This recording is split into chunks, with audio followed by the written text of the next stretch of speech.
ये तो हम सब देख रहे हैं कि राम राज्य की कल्पना किस तरह साकार हो रही। चारों तरफ का जो वातावरण है वो राममय है, इतनी राम की ऊर्जा है चारों तरफ, और हर व्यक्ति जो है इन पलों को जीना चाह रहा है। जो बरसों से इंतज़ार करते थे, सालों साल इंतज़ार किया है सब ने, आज वो हमें चारों ओर हमारे दिखाई दे रहा है। चारों तरफ राम राम, जय श्री राम का नारा लग रहा है। इससे ज़्यादा अद्भुत बात और क्या हो सकती है। और जब ये सब कुछ हो रहा है तो धीरे धीरे जो राम राज्य में जो नियम थे, जो मॉरल्स थे, हमारे जो संस्कृति थी हमारी, वो हमारी धीरे धीरे अब वापस आ जाएगी। उसकी शुरुआत हो गई है। तो ये एक बहुत अच्छा हर तरह से शुरुआत हुई है जो हमारी संस्कृति को हमें वापस हम दिलाएगी।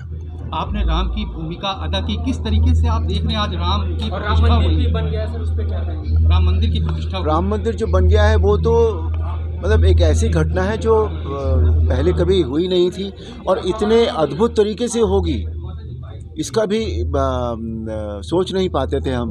मतलब कल्पना नहीं कर पाते थे कि किस तरह से होगा, लेकिन जो हुआ है वो उसको डिस्क्राइब करने के लिए, वर्णन करने के लिए उसके लिए शब्द नहीं मिलते। इतना सुंदर, इतना दिव्य हुआ है चारों तरफ, इतना अद्भुत था वो पल जब प्राण प्रतिष्ठा हुई वहाँ पर। और हमारे जीवन की तो सबसे बड़ी घटना है ये, और ये बहुत हम अपने आप को सौभाग्यशाली मानते हैं कि हमारे जीवन में ये हो गया। हाँ, क्योंकि इतने सालों से जो नहीं हुआ था वो अब हो गया। तो इसके लिए जो सारा श्रेय है वो परम आदरणीय मोदी जी को जाना चाहिए, क्योंकि वो जो सोच लेते हैं वो कर गुजरते हैं। और इतने अच्छे से किया है, इतने अच्छे से सब लोगों ने मिलकर किया है। बहुत अच्छा लग रहा है इन दिनों। बहुत ही सकारात्मक ऊर्जा जो है वो हम सब के बीच में बह रही है चारों तरफ। आपने राम की भूमिका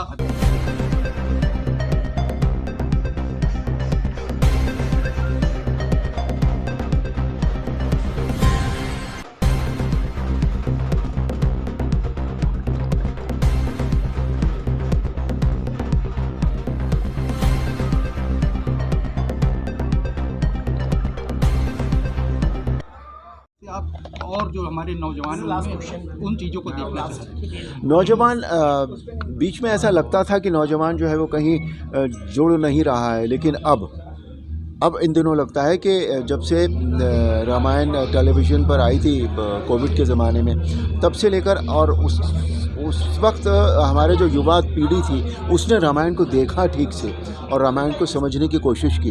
और आज का जो युवा है वो तो बहुत जुड़ गया है। पहले युवा कम दिखते थे, लेकिन आज जब हम कहीं भी बाहर जाते हैं, मिलते हैं, तो उसमें सबसे ज़्यादा मिलने वाले, सबसे ज़्यादा आदर देने वाले जो है वो युवा हैं। तो और हर चीज़ जो होती है वो कोई भी मूवमेंट हो, कोई भी अच्छा काम हो, कोई भी आंदोलन हो, कुछ सब कुछ युवाओं से शुरू होता है। तो युवा क्योंकि जुड़ गया है तो इसलिए जो राम राज्य की जो हमारी परिकल्पना है वो पूरी होने जा रही है। बिल्कुल। आज तीर्थ प्रयाग में आप आए हैं और यहाँ पर किस तरीके से आप अपने आप को महसूस कर रहे हैं तीर्थस्थली में? तीर्थस्थली में जब आप भगवान के और ज़्यादा नज़दीक अपने आप को पाते हैं, और जब इंसान को ये लगे कि मैं भगवान के और ज़्यादा नज़दीक हूँ तो उसे और क्या चाहिए। इससे अच्छा जो फील होता है वो तो और कहीं मिलता ही नहीं है। बिल्कुल। और ये तो बहुत पुण्य स्थली है। कल हम हनुमान जी के मंदिर गए थे, हमने वहाँ दर्शन किए, और इन स्थानों पर जाकर ना जो एक फीलिंग आती है, जो पॉजिटिवनेस आती है जीवन में, एक विचारों में जो विचार बदलते हैं, उस समय कुछ नए नए विचार आते हैं, वो बहुत अद्भुत होते हैं अपने आप में।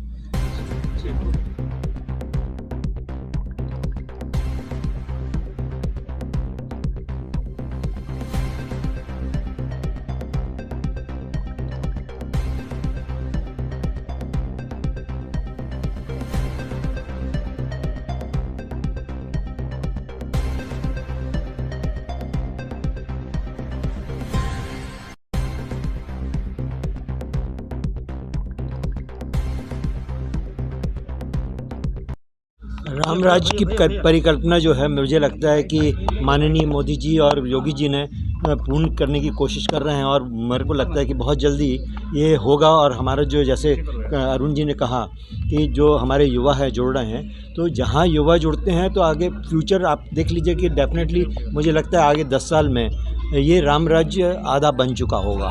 इस तरह देखता हूँ मैं। तीर्थराज प्रयाग में किस तरह आप अपने सर हमें लेटर प्लीज अब बहुत अच्छा लगा मुझे। यहाँ पे बहुत धार्मिक माहौल है, और इस माहौल को देखते, और कल जैसे हम लोग दोनों ही गए थे हनुमान जी लेटे हनुमान जी के, तो बहुत पॉजिटिव है, बहुत सकारात्मक है यहाँ पे फील्ड। और जहाँ धर्म होता है वहाँ पे आपकी अंदर से एक शुद्धि हो जाती है, और मुझे लगता है कि वो हम में एक शुद्धि की फीलिंग आ रही है उसको लेके। That's it. Please, please.